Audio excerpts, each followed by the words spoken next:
back to a new video.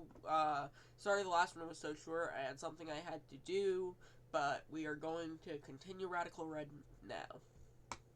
Last page of the book, we go to visit Charlie's grave. The real Charlie, the child who was kidnapped and killed at an early age. It's a grave that ends up high on a hill under a lone tree, similar to a very familiar scene that we see in the games at the end of FNAF 6, the gravestone ending. And on it, we're told the following words were etched into the stone. Beloved daughter, Charlotte Emily, 1980 to 1983. First off, her last name is Emily? I mean, there's no other name written here, so that isn't her middle name. So Henry's last name is Emily? We're talking about the Emily family household?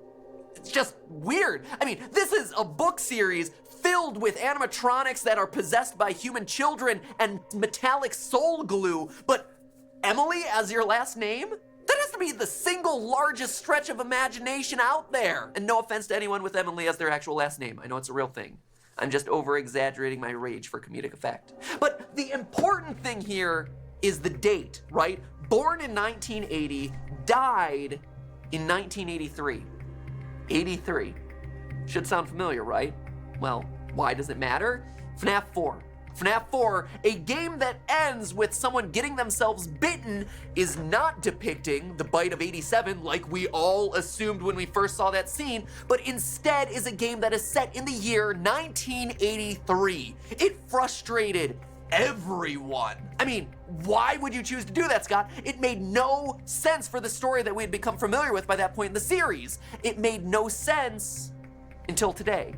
We know that the gravestone is real. We know that Henry truly has a daughter who dies and goes on to become the puppet in the games. So what if that death took place in 1983 like we see in the book? Opens up a lot of possibilities. You see, the other thing that never quite gets explained is this empty girls' room that we're allowed to explore throughout FNAF 4's minigame. Clearly, there's a reason it's here, but we never get a clue as to why or who that room could belong to. This, in turn, led all us FNAF theorists to speculate wildly about the owner of this room. Anyone with 2 X chromosomes was up for debate. This pigtail girl, and that was it. Honestly, because she was literally the only girl that was introduced into the series at this point. Later, when Sister Location came out, we got ourselves a second girl, and everyone celebrated. It was Afton's daughter, Elizabeth, so that room had to be hers, right? I mean, the game was even alluding to it being hers because it was the Sister Location. But let's stop for a minute and question all of those assumptions, because that's what they are, really. There's not a whole lot of proof here. What if that girl's room in FNAF 4 belonged to Charlie? Charlotte, Henry's daughter, who dies in 1983. I mean, the room is empty, after all, and we're not seeing a whole heck of a lot of girls wandering around the playground area. And the year certainly matches the year of the disappearance and death from the books. Could that girl's room in FNAF 4 actually be Charlotte Emily's room? Could this whole house from FNAF 4 actually be the Henry Emily household? Consider this. In the second novel, The Twisted Ones, a climactic final battle happens in an underground animatronic facility. Sounds a bit like our Sister Location. When our heroes emerge to the surface, they find themselves in the ruins of a familiar house. Here's the quote. "Don't you see where we are?" Charlie whispered. "John, it's my dad's house.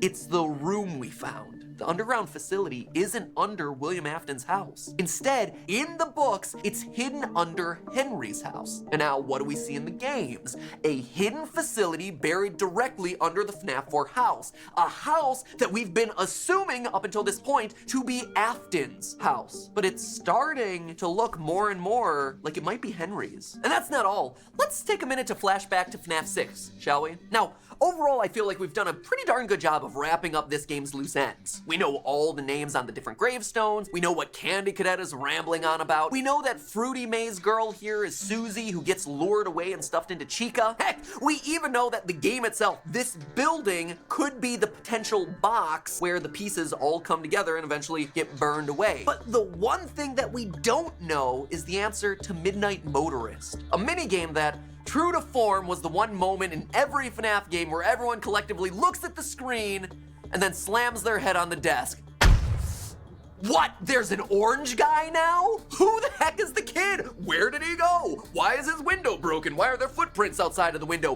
What is going on? I mean, we have smoothed over so much of this franchise, and I feel so confident about so much of this lore, and that game, that one little mini game is the one that just like niggles the back of my mind. If I could ask Scott Cawthon one thing about this entire franchise, this is the one that I'd want him to explain. No joke, I don't care about anything else. This is the one that I feel so befuddled on, why I'm so determined to solve it, and why I'm doing today's theory. Because in the past, I've felt fairly confident saying that the mustard man here is William Afton, because he drives a purple car and he's driving away from the scene where the puppet girl died. But now, I'm not so sure. It always bothered me, and literally everyone else, that a guy who has been associated with one color, the color purple, for the entirety of this franchise is suddenly orange. I tried to dismiss it as Scott pulling a Scott, but you know, that's not the most satisfying answer. It doesn't feel conclusive, you know? And more importantly, those footprints outside of the window. I mean, why are they there? Either an animatronic went to meet this boy outside of his window, but that seems unlikely based on how we know these animatronics behave, or it was someone in a costume showing up to lure the boy out of his room. That one definitely seems like the more likely solution, but the only person in the entirety of this franchise who would do something like that is big ol' Willie A. And why would he do something like that to his own kid in his own house and then get mad about it? Things just don't add up cleanly. It's a question that really started to bother me when I was playing FNAF VR Help Wanted. Glitch Trap is clearly modeled after the first suit ever used by William Afton. You can tell based on his stitching. This is a hand-sewn bodysuit rather than any sort of animatronic suit that we would see later in the series. This also coincides with the timing of the Midnight Motorist cutscene, which shows the birth of the puppet, one of the first major deaths of the entire FNAF story. Glitch Trap's suit also very distinctly has 3 toes, just like the footprints outside of the boy's window. Now, as we know, Scott Cawthon likes to clarify things in his next game. And if there was one huge question mark left from before, that Midnight Motorist minigame was it. So we have ourselves a suit that would have been in use around the time of the minigame, as well as a matching foot pattern to the design that we see in the minigame. Heck, we even have ourselves a potential reference to it from Ultimate Custom Night and the Toy Chica cutscenes. He'll be mine by the end of the day. I just know it. I told him to come over later. That should be enough. And if he doesn't show up, I'll just go to his house. And if he doesn't open the door, I'll just find a window. And here's where everything starts coming together. Let's assume that William Afton, in his Glitch Trap suit with its 3 toes, is the one who's standing outside of that window, outside of Henry's house. He lures the crying child out, now Henry's son, to bring him back to the place that he loves more than anywhere else in the world, Fredbear's Family Diner. But we know that this is also the night where William takes his first victim, Charlotte, who's killed outside of the diner. This would explain why in FNAF 6, the crying child would actively run to Fredbear's against his father's will, but later, come FNAF 4, he would be terrified of stepping foot there. Remember what you saw and all that, as psychic friend Fredbear reminds him constantly. He saw the murder happen that night. That is what we're seeing in that FNAF 6 minigame. Meanwhile, we have ourselves the Mustard Man, who we're assuming is gonna be Henry. He has a kid who has not only run away on multiple occasions, but is so determined to do so that he's willing to break through his own window to get there. So, how do you keep him safe at home? Well, you lock him in his room, just like we see happen in FNAF 4. But maybe locking him in his room isn't enough.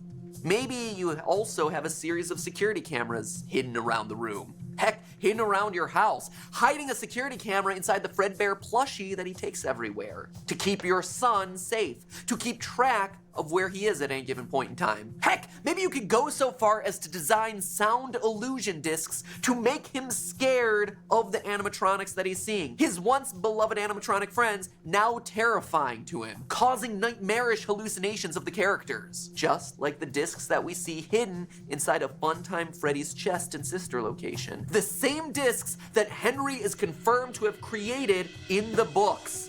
These two, right here, they play a huge role in these 2 books. Though most of them in the books bear Afton's name, they were originally created by Henry in an attempt to warp the world around him, to hide from the grief that he felt after the loss of his child. Discs that, wouldn't you know it, Afton hides inside the Funtime robots, just like we see in the games. But as we see in FNAF 4, it isn't enough. The crying child still winds up at Freddy's, he still gets himself bitten, and he dies. With that iconic line in yellow, "I will put you back together." Now, remember that quote I keep going back to in this book right here, second to last page? Thoughtful fans might want to revisit sections of how Henry and Afton's view of the robots change over time in order to determine how they impact the story of the games. Well, Henry in the books uses the robots to bring his daughter back to life. He rebuilds her. He puts her quite literally back together. He used the robots to try and heal his grief. I mean, if anyone in this series is gonna say a line like, "I will put you back together," it's Henry. Heck, maybe Mustard Man is the color that he is in order to better match the color of his FNAF 4 text. "I will put you back together" in yellow.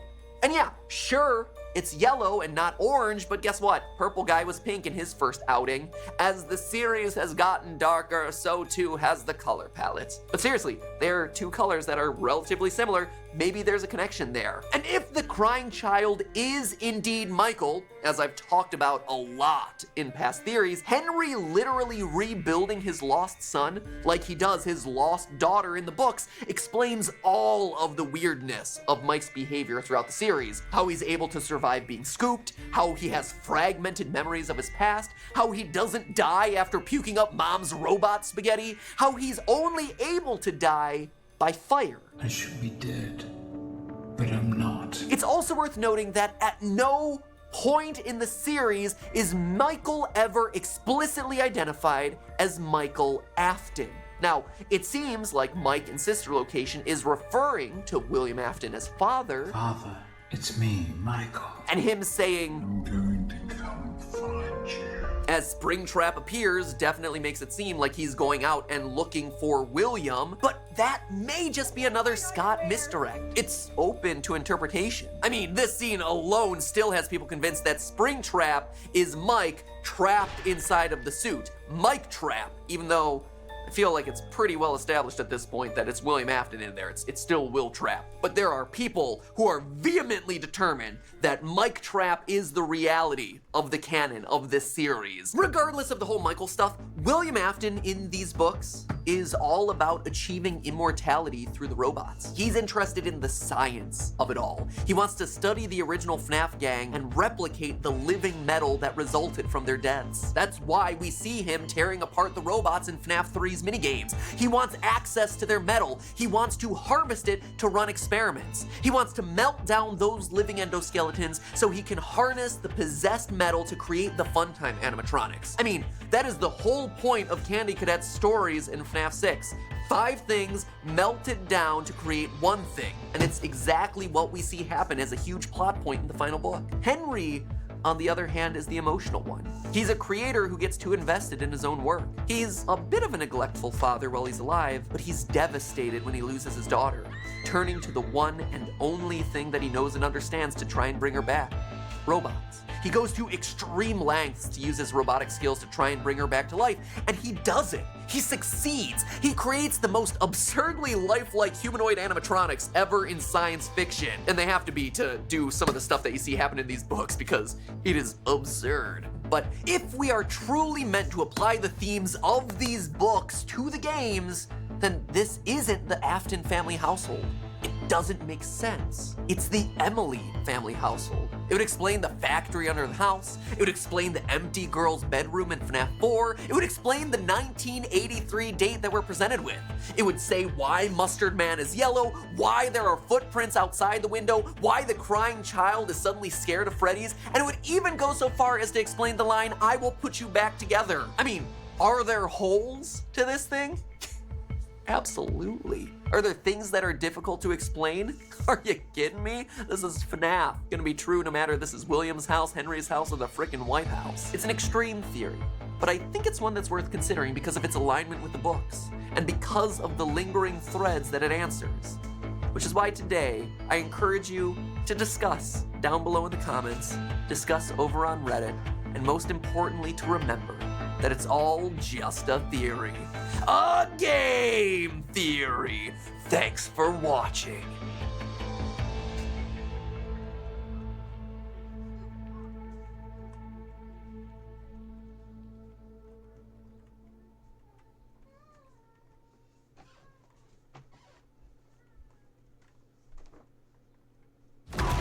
Impact confirmed. The Slayer has been activated. Ready to have your mind blown by FNAF yet again? Let's do a little trick, shall we?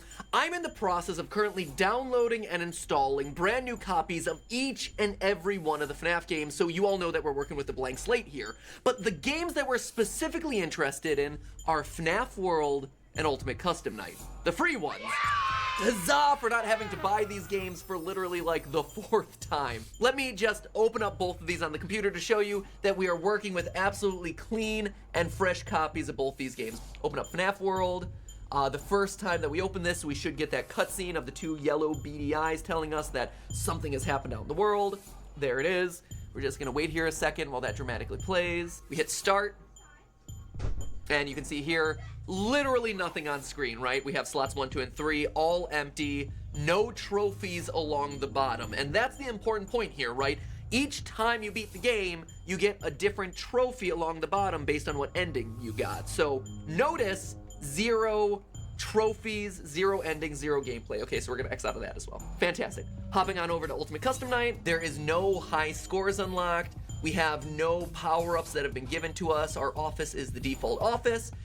Nothing, right? No creepy cutscenes of Toy Chica in her skimpy school uniform. Nothing. We are clean to go. Nada. Now, let me set the scene for you, right? If you think back to the release of Ultimate Custom Night, we were all really excited to see who would be included in this mega list of who's who in the FNAF universe. This big final game to celebrate the ending of the series, burning things to the ground at the end of FNAF 6. Some of the inclusions were obvious, right? Like the 70+ versions of Freddy, Bonnie, Chica, Foxy, Springtrap, Golden Freddy, and the Puppet, right? They're in practically every game, they're super important to the lore of the games, no big surprises there. But then, when the roster kept expanding, you got to some weird inclusions, right? You got yourself Music Man over here. Why? El Chip, which is basically just a glorified reference to like one of his failed games before Five Nights at Freddy's. Strange, sapient pile of garbage over here. Like, not people that you would immediately think of as being included in the like must-have list of characters in this franchise. But of them all, there was one inclusion that felt the strangest of all to me. This one right here. Old Man Consequences from FNAF World. A character who, if you're not super familiar with that particular game, is your punishment for going too deep into the code of the game. You see, FNAF World is a video game that's aware that it's a game, right? And throughout the adventure, you repeatedly have to dive into these glitches to unlock new parts of the world. But you're repeatedly warned against going more than 3 layers deep into those glitches, otherwise you're gonna be trapped there forever. And wouldn't you know it, that's exactly what happens if you don't heed the warnings. You wind up at Old Man Consequences Lake, trapped. What makes it so weird to see him here, though, in Ultimate Custom Night, is that FNAF World is a game that Scott has largely disowned. He's embarrassed of it, and it's a game that's ultimately been dismissed by the fan base as non-canon, in part because of those reasons, but also in part because it seems more closely tied to the book lore than it is to the game lore. And yet, here he is. Old Man Consequences in Ultimate Custom Night, alongside characters that are definitely canonical in a game that is also canonical, right? It has the canonical ending of William Afton suffering eternal torment at the hands of Golden Freddy. It's almost like Scott Cawthon is telling us that Old Man Consequences is implicitly canonical. He's canonical by association. So, why do I bring all this up? Well, there's an Easter egg in Custom Night that you've probably seen back when people were playing that game, right? You set Old Man Consequences to a difficulty level of 1, and you start your night. Gonna turn off the fan, and here we sit. There's no one here to attack us outside of Old Man Consequences, so hopefully he shows up. Oh, and here's Dee Dee, who has, by proxy of doing this, ruined our opportunity to unlock this Easter egg, so we're going to restart. Please Alt for this game. We're gonna try again. Reset the ventilation, thank you. Oh, there is. Boom. Good. So now, here we go, right? We're falling, quote unquote, falling through the source code of the game. We wind up here. This is Old Man Consequences Lake, right? You may have seen this Easter egg during people's gameplays, but here we go. We go to Old Man Consequences over here, and he gives us his line, come and sit with me a while, leave the demon to his demons, rest your soul, there's nothing else. We concluded in one of our past theories about Ultimate Custom Night that this is Old Man Consequences talking to the vengeful spirit that exists inside Golden Freddy, trying to tell him, hey dude, chill out, move on with your afterlife. Just let William Afton suffer on his own. Because if you listen to the audio that's playing in the background of this scene, you can definitely hear him suffering.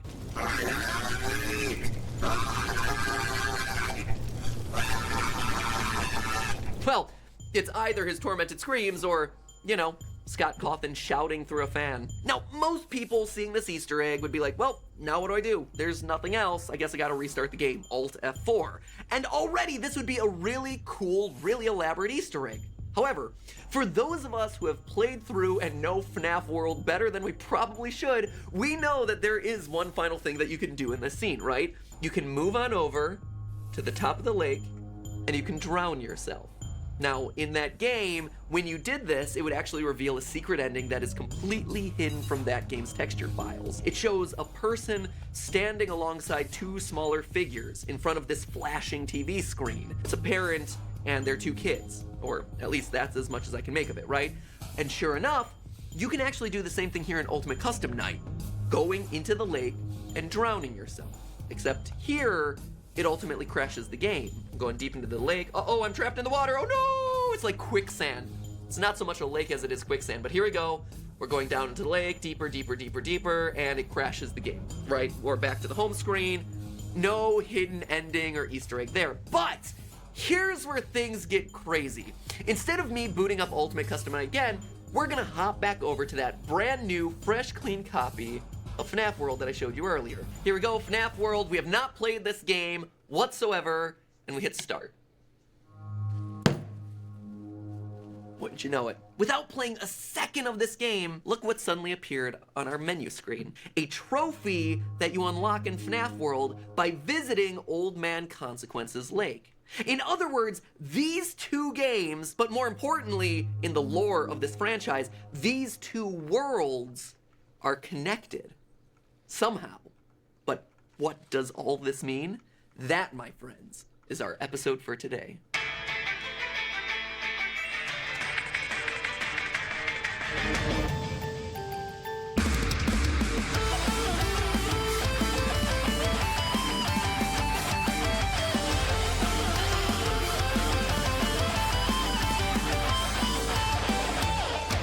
Hello, Internet!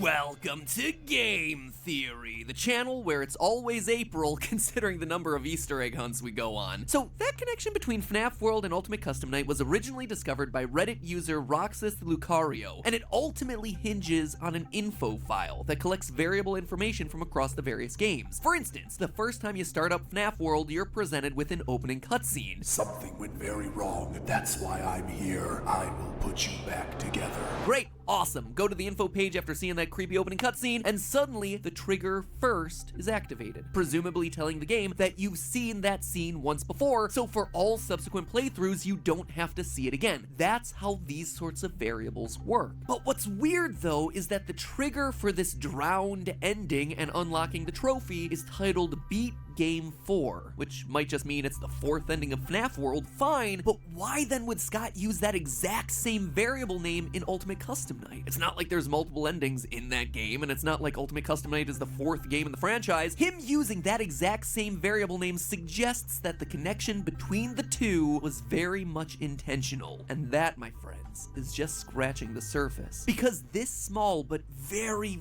very important Easter egg starts laying the groundwork for where this series series is ultimately headed moving forward, where FNAF VR clearly left off and where the new FNAF AR game, Special Delivery, releasing this October, is taking us next. Oh yeah, didn't you know? There's a new FNAF AR game and it's right around the corner. There's a trailer for it and everything. Because my torment is year-round and unceasing. Looks like we're gonna end up playing hide and seek with a bunch of animatronics, but more on that one in a minute. FNAF World was a game that was largely ignored by us theorists because, well, look at it. You won't get tired of my voice, will you? I'm not sure what came over you.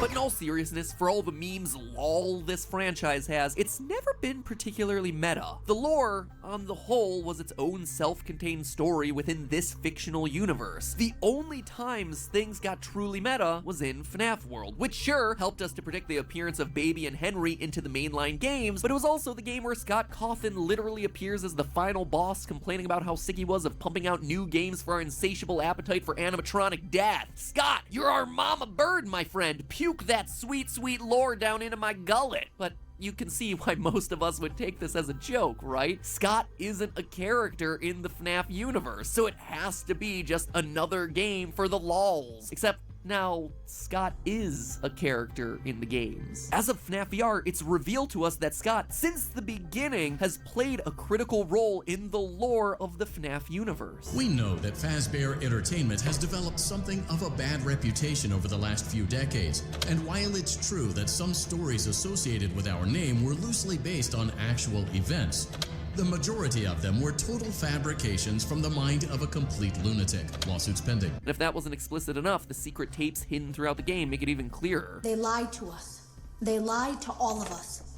They told us that the whole point of this VR game was to undo the bad PR done by a rogue indie game developer who supposedly made up a bunch of crazy stories that tarnished the brand. Don't have to tell me twice, that rogue indie developer is obviously Scott. That's just where it begins, because FNAF World was trying to tell us something else about where this franchise was headed. Video games crossing into the real world and vice versa. You see, FNAF World is a lot of things. A lot of things. But its main plot revolves around the aftermath of FNAF 4. We're told when we first boot up the game that something has happened out there in the real world, and it's having an effect in here, the sanctuary, the world of this particular game. From there, the rest of the game features a main quest that's completely hidden. You could go through this entire game and never come across the actual real plot of this thing. The only way that you would know about this is by accidentally lingering on the first dialogue boxes of the game, which in turn releases glitched 8-bit Fredbear. He's here, he's there, he's everywhere.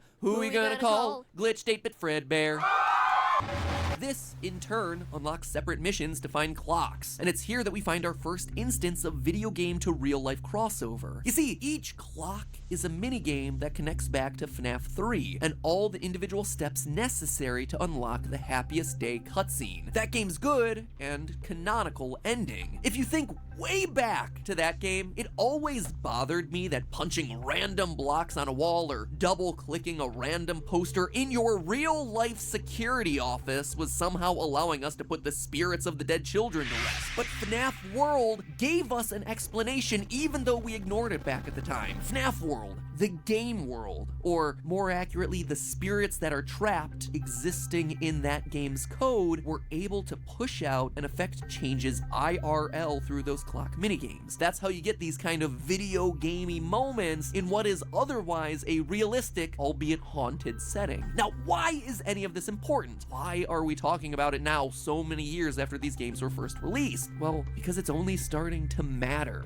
now. It's exactly what we saw happen at the end of FNAF VR Help Wanted. That game established sentient code that was looking to escape from its video game prison. It was just junk. Circuit boards and things like that. Looked pretty old. Somehow, though, there was usable code on some of it. It seemed to take hold by itself. things started changing. What I'm saying here is that in the official lore of this series, official lore that is apparently dating back further than we would have expected, computer code is somehow able to store the minds or spirits or whatever of these characters and eventually rebirth them out into the real world if the right steps are taken. See also Petscop. And in FNAF VR, we see an instance of this happening. William Afton, who was trapped in the circuit boards, was released into the code of this new game, Help Wanted, where he then took the form of Glitch Trap until finally, through us playing the game and collecting the tapes and putting the pieces back together, was able to escape again. But this time, he was able to escape not just from circuit boards, but out into the real world. All of it. All of this goes back to the story that FNAF World was trying to tell us years ago. The story that we all didn't take seriously because the final boss was literally an impervious rainbow. Are you kidding me? Come on! What the... What? I'm only just realizing it now, but Help Wanted is actually a cute and really brilliant name. I mean, we all thought it was help in terms of like a want ad, right? Help as a video game tester, which is the core premise of the game, but it's also Help Wanted. Glitch Trap wanted, heck, he needed our help in order to escape, so well done, Scott, good name. Just like Pizzeria Simulator riffs on the idea of simulator games, but really it's an empty box waiting as a trap to catch the final animatronics and burn them alive, or how Sister Location is all about a separate but related robotics business, but also about a key character's sister, maybe, question mark. Well done, Scott, well done. Slow clap. Now, you might be thinking, wow, malicious code, people trapped in video games? This sounds nothing like the original story that started off this whole franchise. And yeah, that's entirely the point. The old story of Five Nights at Freddy's was, at least in part, a complete lie. They lied to us. They told us that the whole point of this VR game was to undo the bad PR done by a rogue indie game developer. But that's not true at all. Fazbear Entertainment hired the game developer. Those indie games were designed to conceal and make light of what happened. This isn't just an attempt to rebrand. It's an elaborate cover-up. Let me rephrase what we just heard. Scott is one of the bad guys. Based on the lore in Help Wanted, he was hired on by Fazbear Entertainment to create the FNAF games, give us the spooky ghost stories that exist within them, and in turn distract us from the real truth. Distract us away from what Fazbear's goals really were. He was lying to us. If FNAF VR's tapes are to be believed, pretty much everything we know from the first 3, at least, but maybe even 4, 5, heck 6 games could all be thrown out as complete fabrications created by Scott Cawthon for the sole reason because he was paid off by Fazbear Entertainment. This thing, Glitch Trap, might not even be a recreation of someone named William Afton. Heck, William Afton might not even exist. Though, to be honest, he probably does since he's mentioned by name at the beginning of FNAF Sister Location, and FNAF VR seems to replicate his original crimes pretty darn closely, so I'm gonna assume that some of that is actually true. The long story short here is that FNAF VR, in making Scott part of the Fazbear cover-up, is the franchise's way of rebooting the story for the next generation, telling us that with FNAF VR, we're starting an entirely new lore. In disowning Scott's story as lies, it's explicitly telling us that everything we've known up to this point is wrong. It's a distraction. Instead, the real story, the story that's going to be told to us via the next generation of Five Nights at Freddy's games, is carrying forward the core themes and ideas that were first introduced to us back in FNAF World. A story of video games, code, all coming to life and crossing over into the real world. And funny enough, if we look back to FNAF World, it was trying to tell us the truth about this theme the entire time. As 8-Bit Glitch Bear tells us in that game, don't be deceived by the one pulling the strings. It's why Scott is technically the final boss of the game, but the true ending, the clock ending that unlocks the key Easter eggs from FNAF 3, it has nothing to do with him at all. It's entirely disconnected from why Scott is there. Again, the indie developer known as Scott Cawthon within the FNAF lore is trying to distract us away from the truth of what we should be doing in these games. And if you think I'm reading too much into this, think again. Scott is trying to clue us back into the importance of FNAF World. As many of you know, Scott has his website, scottgames.com, where there's always some new teaser image and stuff hidden in the source code. And on there right now is was a really cool teaser for the next FNAF game coming out in 2020. Clearly, by looking at it, it's a FNAF Stranger Things crossover, considering the 1980s era neon-themed mall straight out of season 3 of that show. But what's a little less well known, though, is Scott's second site, FNAFworld.com, which has been dormant for a really long time. With Asana, AI teammates can pull real-time data and help keep work on track, so every team can work smarter and faster. Asana, the #1 AI work management platform. Try for free today at asana.com. Dormant, at least until a month ago. You see, it was updated to have a big old number 58 smack dab in the middle of it. And when you brighten things up, because you always brighten things up when you're given something by Scott Cawthon, you see a bunch of funny reviews appear for whatever this new game is going to end up being. Now, the number 58 might seem like it's completely random, right? A weird, mysterious number, but it's actually not. It all goes back to, you guessed it, FNAF World. In that game, there's a playable demo for the latest unreleased FNAF game, Freddy in Space. That game's number? Installment number 57. Meaning that Scott's next project, or at least one of his next projects coming out in a few months, is gonna be another wacky minigame with lore connections potentially hidden inside of it. In fact, if FNAF 57 Freddy in Space is to be believed, as you play through it in FNAF World, the next installment is gonna be titled Poopits in Space, which sounds completely dumb, but you saw those hidden reviews. They were not super positive about whatever FNAF 58 is shaping up to be. And heck, you don't even have to take it from me. It is coming straight from Scott's own disembodied head floating in a jar from that game. Like I said, FNAF World is weird. And we are still not done. The idea of games and code, digital horrors crossing over into the real world is becoming more explicit in his other new game that he's working on. The one that we know is releasing this October. FNAF Special Delivery, an augmented reality title that, based on the trailer and the title, will have animatronics being dropped off into your house. Sure, the idea of using your phone to see the animatronics roaming around your home might just seem like a fun, quirky new way to play these sorts of games, but from a lore standpoint, you wouldn't be surprised if what this is actually doing is forwarding the core themes of the new direction for the story of these games. Deadly characters starting off as harmless pieces of code and then escaping out into the real world through your device. It's happened with Glitch Trap, and by the nature of augmented reality, it's literally happening again in this game. Any way you slice it, the lines between reality and fiction are getting blurrier. And it's Scott and FNAF World, of all things, that are serving as the bridge linking those two worlds. It all started coming to a head with FNAF VR, but starting this October, don't be surprised if this franchise, as we know it, really starts to change. But hey, that's just a theory. A game theory. Thanks for watching. Me put up the subscribe button so you can click it and join the army of 12 million other loyal theorists out there just like you. Bet you can't click it and finish writing a comment about your favorite animatronic within 5 seconds of me counting. 5, 4, 3, 2, and heck, if you're itching to see more reality-bending storytelling like in FNAF World, well then check out our ongoing analysis of Petscop, the online horror video game web series. The finale of this mystery just aired. I'm actually working on my analysis of it right now, and you can be all caught up for when those final episodes air. Oh, I forgot to say one, didn't I? Look, you did it! Congratulations! Now my work is complete. I fade away into the darkness for yet another week. I'll see you next time for Kindergarten.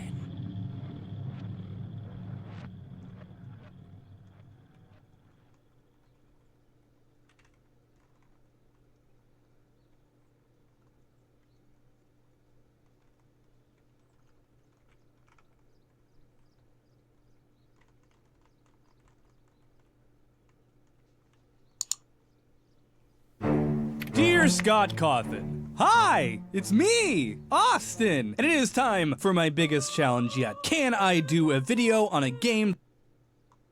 Ready for a huge special announcement? Me, Markiplier, Doggo, the kings of Five Nights at Freddy's, together in one room against a brand new FNAF game with thousands of dollars at stake, live.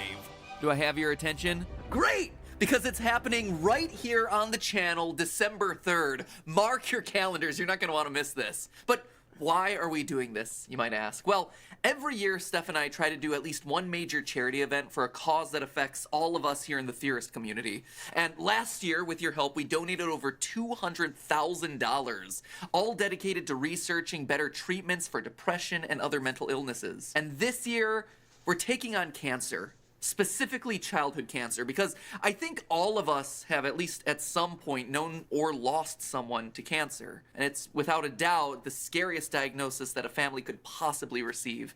And it's especially true now for Steph and I as we have our own kid.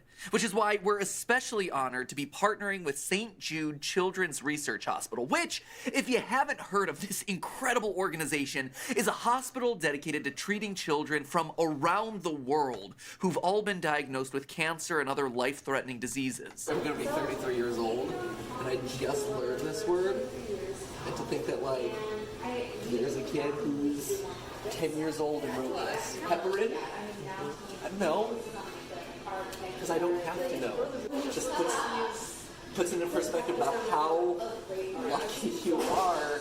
You don't have to know that stuff. But what's truly remarkable about St. Jude is not only are they helping children fight against the scariest diagnosis that you could possibly receive, but no one who's a patient there ever has to pay a single cent for their treatment. That is hundreds of thousands of dollars of medical treatment all happening for free.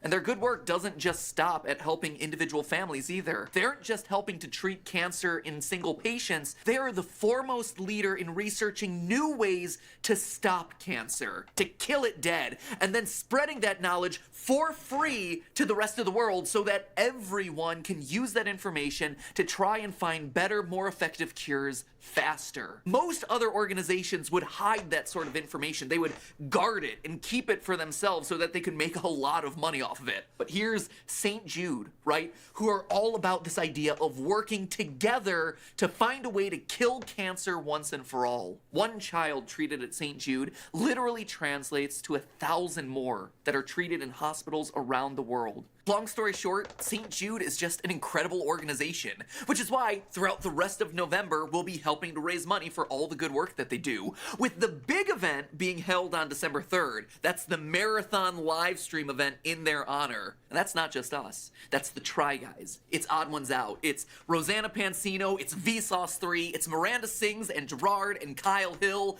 Nate Wants to Battle, Something Else YT, and so many more. It's crazy. All of these people united together to help support an organization that's trying to kill cancer. And that live stream is going to include giveaways and prizes for all you guys, donation incentives, and get this, probably the most exciting thing of all, the big reveal of a brand new, never-before-seen FNAF game that Scott Cawthon is making specifically for the event. That's not a joke. A true story, I actually emailed Scott because I know that he's a fan of St. Jude as a charity, and I'm like, hey, would you like to donate as a part of our live stream, or do you have something that we could potentially premiere on the live stream as, you know, just an incentive for people to watch? And he told me that he could do me one better, that he could create for us a game that apparently will have dollar amounts hidden throughout it, and that the more we find, the more he ends up donating to St. Jude. So, knowing that this is the game, I assembled the FNAF Dream Team of Dawko and Markiplier to help me out, taking that money out of Scott's pockets and putting it in the hands of people who are working to cure kids and kill cancer. It's gonna be a crazy event, so please mark your calendars, December 3rd, 10 o'clock a.m. California time, and going literally all day here on this channel, on the Game Theorist channel. And if you do want to start donating now to this incredible cause, the link is right here on the video. Yeah. What's that series? How to Make FNAF Not Scary? Well, guess what? You can help make cancer not scary by helping the campaign and donating either today or during that big live stream event. Now, enough with me on the couch. Let's get to the episode. No one suspects anything. It will be fun. Hello, Internet! Welcome to Game Theory, where today it's time to meet a new villain, because FNAF's next major killer has a face, a voice, a motive, and we even know their name. So today is actually going to be a big one, my friends. The official game may not be releasing until 2020, but we're already well on our way to understanding where this franchise is headed next, just as long as Scott doesn't shred it, burn it, and mix in another 5 monochromatic characters with frontal lobes bit off dreaming on their deathbeds. You see, over the course of October, we saw the release of FNAF VR Help Wanted's Halloween DLC, The Curse of Dreadbear, which, at this point, is getting close to like the longest game title in history. And despite the game's repeated insistence that this little fall fest was purely for fun, keep in mind that this DLC pack is nothing more than a festive holiday-themed add-on, which has absolutely no hidden intent or purpose. We all know that's a complete lie. One does not simply include casual references to 1983 in a Five Nights at Freddy's game. And when it comes to Easter eggs, I'm not just talking about one or two things here. Whether it was the FNAF 4 house perched high on a hill in the background, trick-or-treating at an animatronic-filled mansion, inching your way through FNAF 4's haunted hallways, or just taking a Disney ride that suddenly goes off the rails to revisit a familiar-looking pizzeria, Easter eggs were hidden in every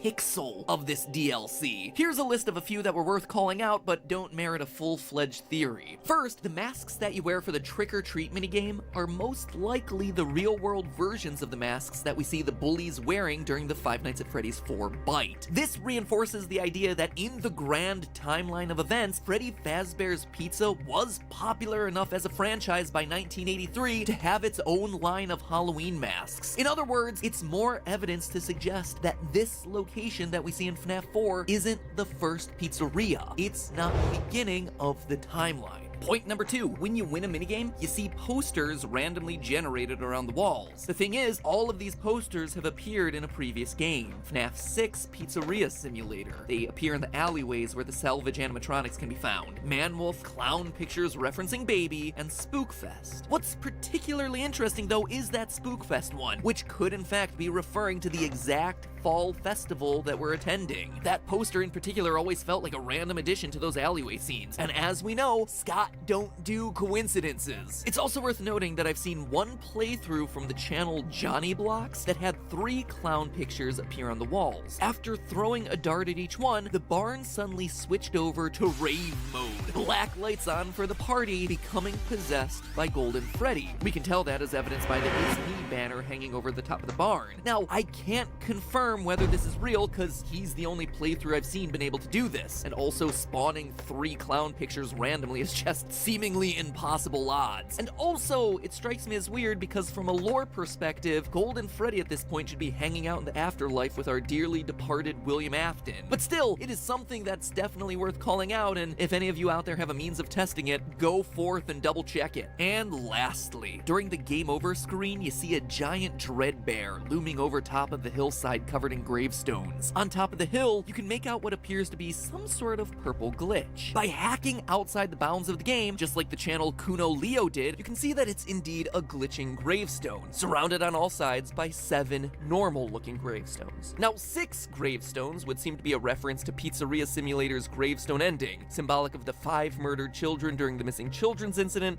as well as Charlie, the girl who dies and goes on to possess the puppet. In short, William Afton's 6 victims. But then, what's a 7th gravestone doing there? Well, in my estimation, that one would seem to belong to Michael Afton, his son and his final and unintentional victim. Which would suggest that the glitching gravestone is William Afton's grave. It's got the purple color, it's got itself the glitch, which clearly ties it to Glitch Trap, but further cementing this is the texture that you see running along the grave, which, while hard to make out, clearly has rabbit ears. But it's the last and hardest to achieve Easter egg that I want to focus on today. The one that reveals our new killer and starts setting up the story that we'll be watching play out over the next few years of games. You see, William Afton has started himself a cult. Let's call it the Cult of Glitch Trap. And it's gonna be our job to rescue the people who've fallen under his spell. Now, if you've been watching over the last few FNAF episodes, I've been talking a lot about how FNAF VR Help Wanted is a passing of the torch, a sort of reboot for the series, an ushering in of the next generation of stories that this franchise franchise wants to tell. Stories that, yes, still come from the series' murdery past, but also move beyond it, beyond the timelines, beyond all its baggage, now with new faces and new murder to be done. And the Curse of Dreadbear DLC confirms that theory. Yeah!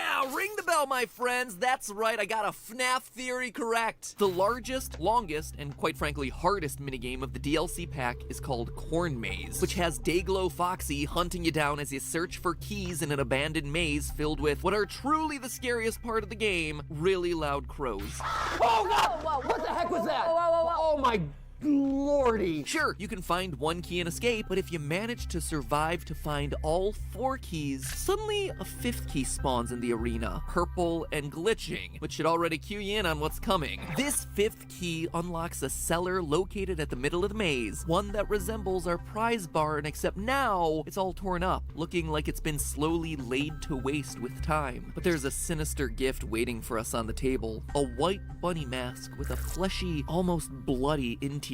We put it on and our breathing slows. We calm down. Our character is suddenly at peace.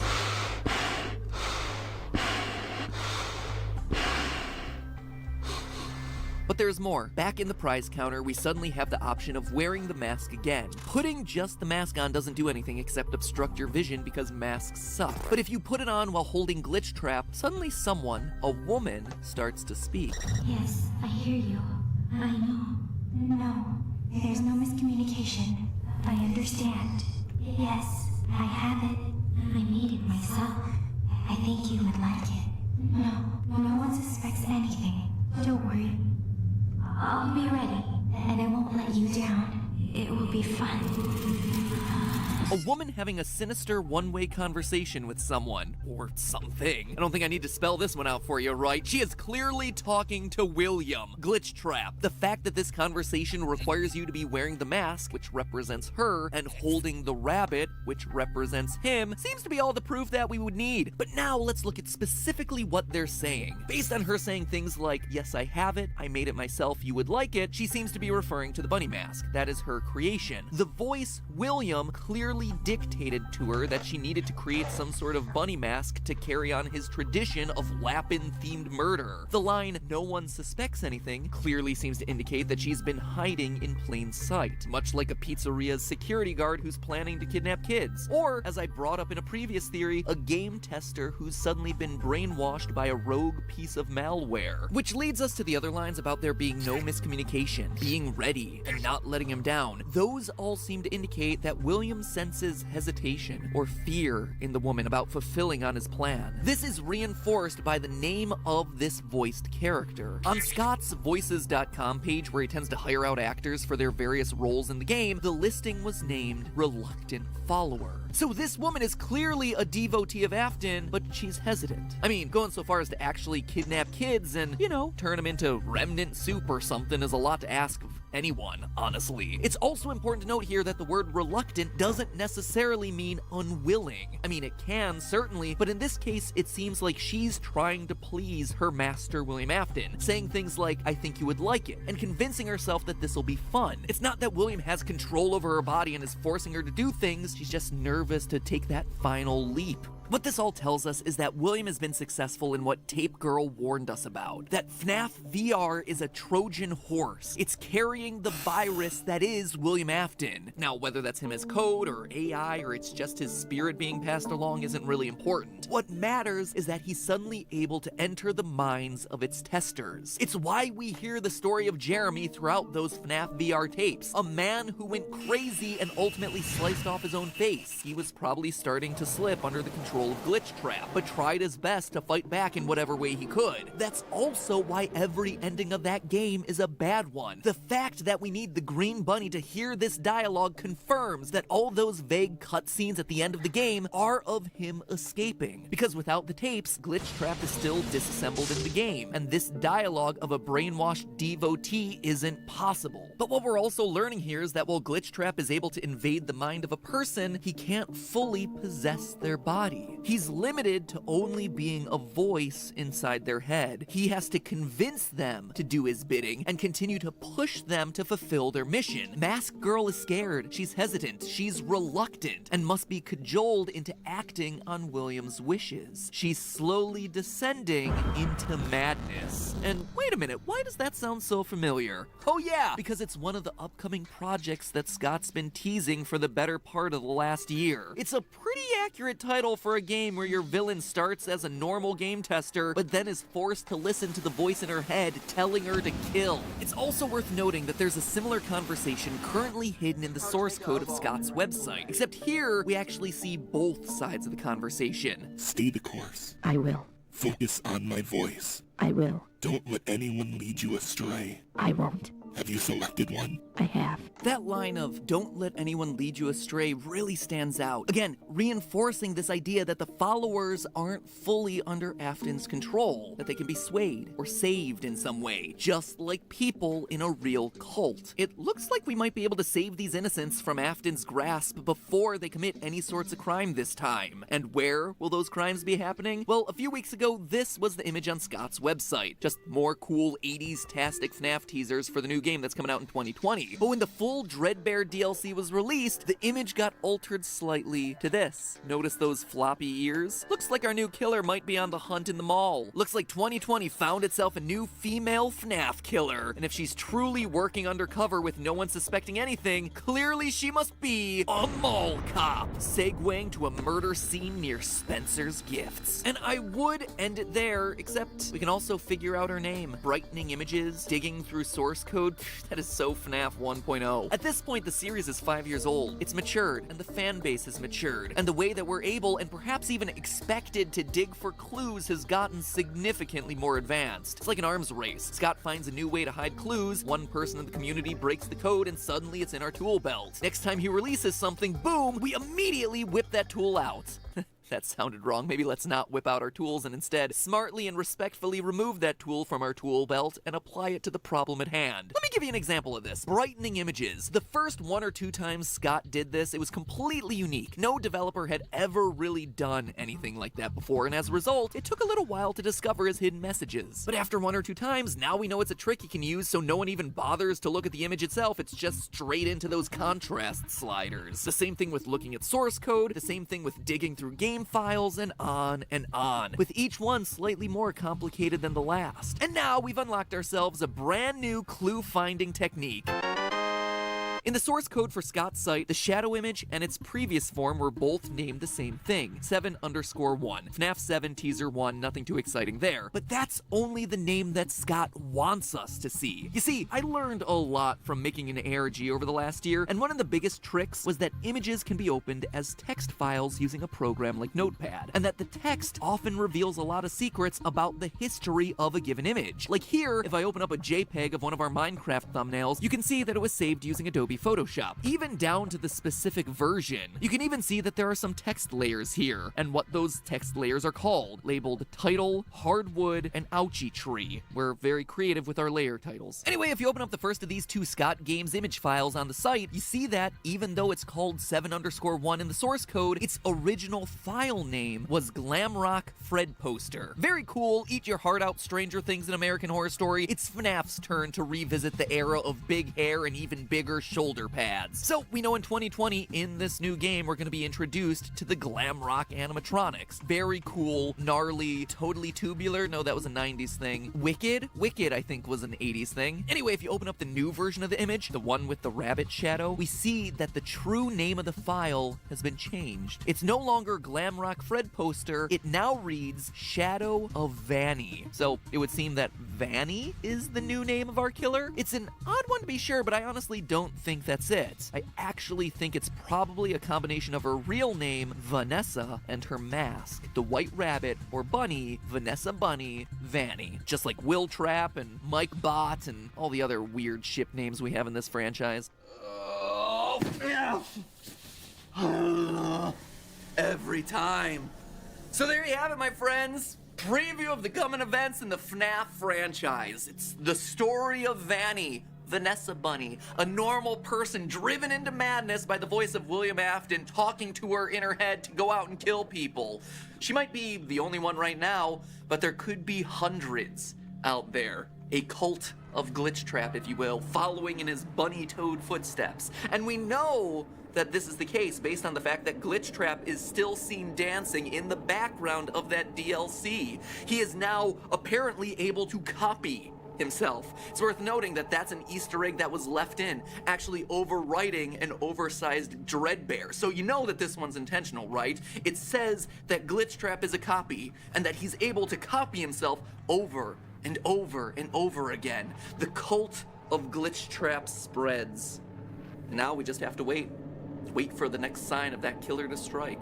Maybe it's in the new book series that starts coming out in December. Maybe it's in that new game that Scott's sending us on December 3rd for our big St. Jude charity live stream. Who knows? But in the meantime, stay vigilant, my friends. And remember, it's all just a theory. A game theory. Thanks for watching. Just done. Just done. More FNAF's over. Done until December 3rd. I'm gonna rip my microphone if I jump off this couch. I'm just gonna lower myself slowly. Bye. Well done. Race you to the ball pit? Hey, that's no fair. I haven't got my shoes off yet.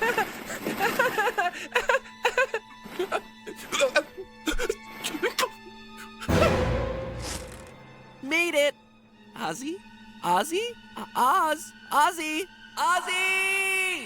Hello, Internet! Welcome to Game Theory, and the start to what will undoubtedly be a very FNAFy new year, because while everyone else in the games industry is concentrated on new consoles with all of the teraflops and none of the actual games, Five Nights at Freddy's is over here in the corner doing its own thing and releasing, you know, exciting and interesting stuff. Last year's Help Wanted was a fantastic addition to the series, which keeps updating itself with new and exciting lore all the time. There's that new 80s-inspired game coming out later this year. The AR game is something I should probably talk about at some point, since apparently that also has lore implications. And most interestingly of all, we have ourselves the rollout of a new book series, Fazbear Frights. The first one released after Christmas, and before the end of this year, there'll be a total of, let me check my notes, holy mother of Ennard, 5? 5 installments in a new book series in a year? Ugh, looks like Scott's gone back to his roots of just mass releasing stuff. It's like he saw the Netflix model of binge watching a show and was like, I want that, but for video games, and apparently books. Jeez, if only mass dropped lore reveals for us to binge understand, we'd all be happier for it. Anyway, the reason I call these books out is that, first off, they're just really good. You ever read the Goosebumps books?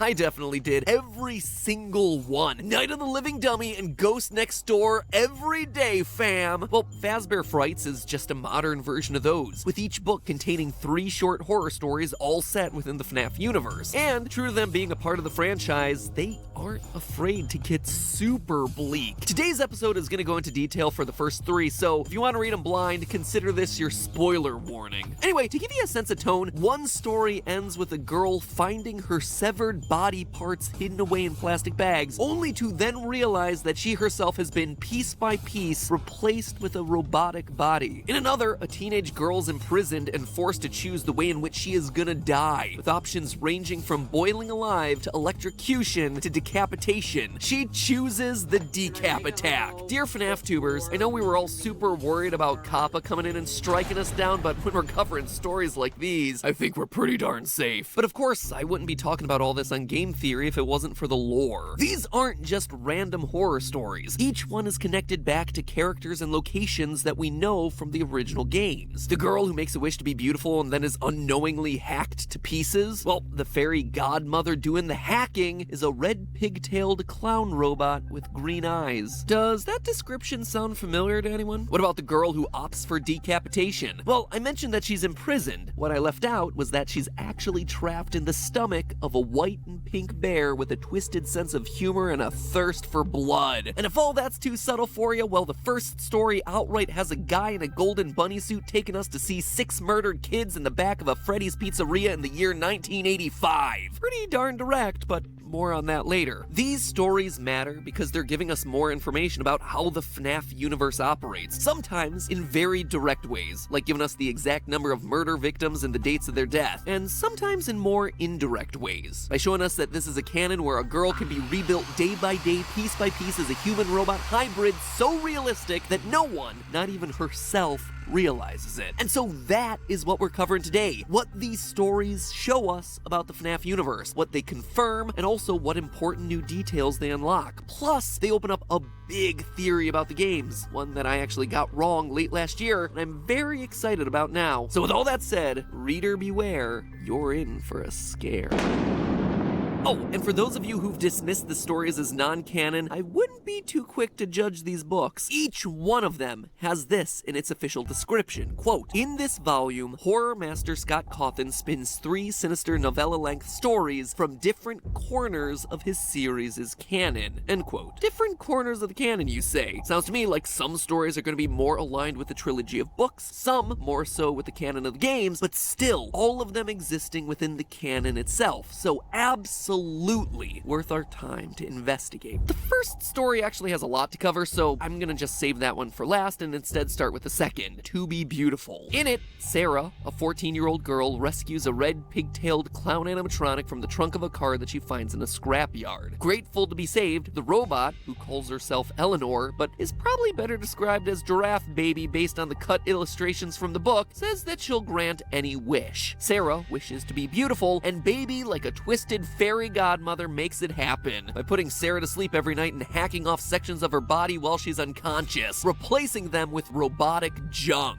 Quote, "Sarah looked at the floor. One bag contained a human leg, another a human arm. Blood pooled in the bottoms of the bags, but the limbs had been severed neatly, as if in a surgical amputation. Another bag, stuffed with bloody snake-like entrails and what appeared to be a liver, slid from the cabinet's shelf and landed on the floor with a wet splat." Hey, if pizzerias never work out for you, baby, Beverly Hills plastic surgeon is a great backup career. The only stipulation is that Sarah must wear a special necklace to keep the illusion alive. When the necklace inevitably falls off, Sarah's new junk body is exposed and falls apart. She dies, surrounded by her own severed body parts as she's forced to watch Baby walk out into the world having stolen her old look and identity. Quote again, "I made your wish come true, Sarah, and in return," Eleanor laughed again. She jerked and shook, her silver finish turning the pinkish shade of Caucasian skin. In a matter of moments, she was a dead ringer for Sarah.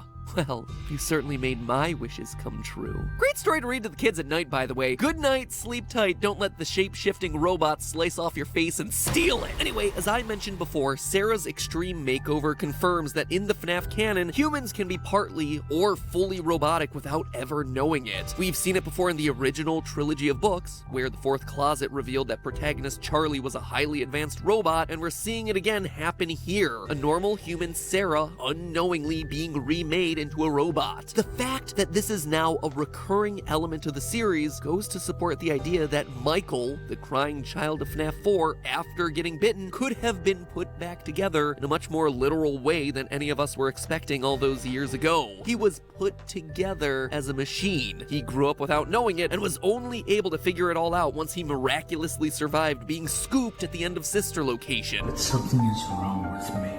I should be dead, but I'm not. Does this little short story outright confirm any of it? No, certainly not, but third time is a charm, Michael. The third story about a girl named Millie trapped inside Funtime Freddy's stomach doesn't really tell us a whole lot, but instead it just confirms what we already suspected, that the Funtime robots were designed to be large enough to capture kids and either kill them off or transport them to underground testing facilities. Moving on to the end of the book, there's a little teaser, like a Marvel movie but with 100% less Nick Fury, where we get a preview of a seemingly new monster. Two cops are discussing a hooded figure raiding the neighborhood's dumpsters. They call it the Stitch Wraith. Quote, "The Stitch Wraith."